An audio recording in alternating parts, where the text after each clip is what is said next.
Hey guys, welcome to our apartment. Kakatapos ko lang maglinis kaya ililibot ko muna kayo saglit. Ilak muna natin. Ito yung hallway namin. So ito yung kitchen namin, napakita ko na sa inyo kahapon. Ito naman yung tinatawag dito sa Germany na Kinderzimmer o yung room ng mga bata. Pero for now, study room muna namin dalawa.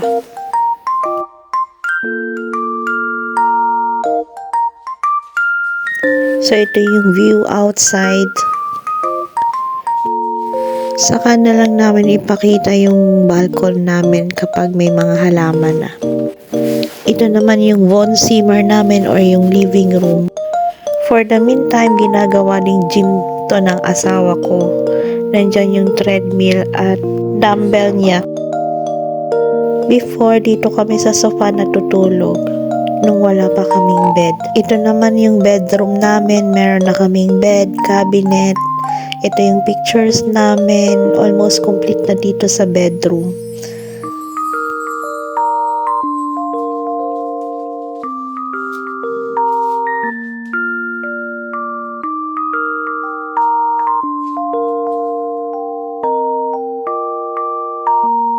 Lastly is yung maliit namin na CR.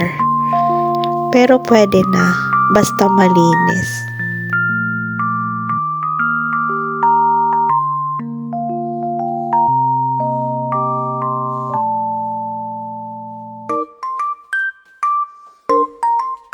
Yun lang guys. Thank you for watching.